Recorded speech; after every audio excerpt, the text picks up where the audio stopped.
Hello, aspiring engineers. Today, we're embarking on a crucial journey, building your very first production-ready log processing pipeline. This isn't just about assembling components, it's about understanding the architectural decisions that power the world's largest distributed systems. By the end of this lesson, you won't just have a working system, you'll grasp the fundamental principles behind it. Specifically, you will be able to, first, understand a multi-service Spring Boot architecture, recognizing how different components work together seamlessly. Second, you'll implement event-driven patterns with Apache Kafka, which is essential for reliable message delivery and system decoupling. Third, we'll integrate persistent storage using PostgreSQL for long-term data retention and Redis for high-performance caching. And finally, you'll apply critical observability practices using Prometheus and Grafana, giving you deep insight into your system's health. Let's dive in. It's easy to think distributed systems only involve multiple machines, but the true insight is designing with distribution principles from day one, even on a single machine. The patterns we build locally today are scaled-down versions of what powers major tech companies.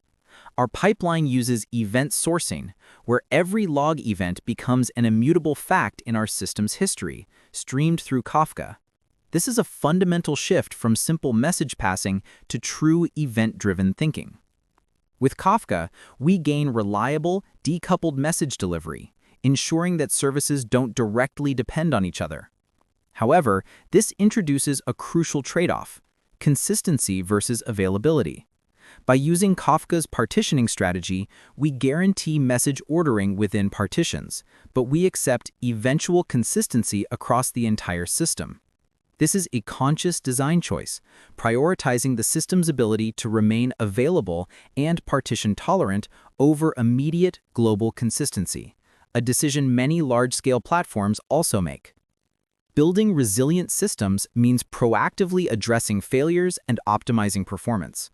One key pattern is cache-aside caching, where our API gateway checks Redis first for data, then falls back to PostgreSQL only if there's a cache miss. This brilliantly handles the classic trade-off between read latency and data freshness. For system resilience, we employ circuit breakers using a library like Resilience4j. These prevent cascading failures by tripping and temporarily blocking calls to an external service, giving it time to recover without bringing down the entire application. Complementing this are bulkhead patterns, which isolate different types of requests or components. This ensures that a problem in one area, like a slow database query, doesn't consume all resources and paralyze your entire log ingestion pipeline. The trade-off here is balancing system resilience with the added operational complexity of monitoring and tuning these mechanisms. Our log processing pipeline is structured as three distinct Spring Boot services: a log producer service for ingesting logs and publishing them to Kafka, a log consumer service that subscribes to Kafka and persists logs to PostgreSQL, and an API gateway service providing query endpoints with Redis caching. This separation allows us to handle traffic spikes and scale components independently. Crucially, we design for observability from the ground up, not as an afterthought.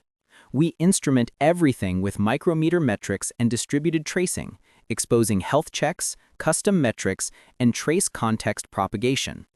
This isn't just monitoring, it's about making your system debuggable at scale. When choosing what to measure, we focus on red metrics: rate, errors, and duration, to give us the most critical insights without undue performance overhead.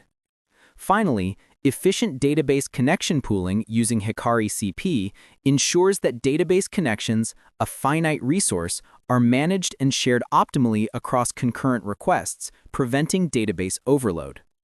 Taking our pipeline to production requires careful consideration of several factors. First, our Kafka consumers use manual acknowledgement, giving us granular control over when messages are considered processed, which is vital for preventing message loss during service restarts. We also implement item-potent processing using log event IDs, ensuring that even if messages are redelivered, we don't create duplicate records in our database. When failures occur, our system is designed for graceful degradation and robust recovery. For instance, Redis failures don't crash the API. Queries just become slower as they hit PostgreSQL directly. Kafka failures are handled with Spring Retry, preventing overwhelming the broker. Finally, capacity planning and Docker Compose for deployment are essential.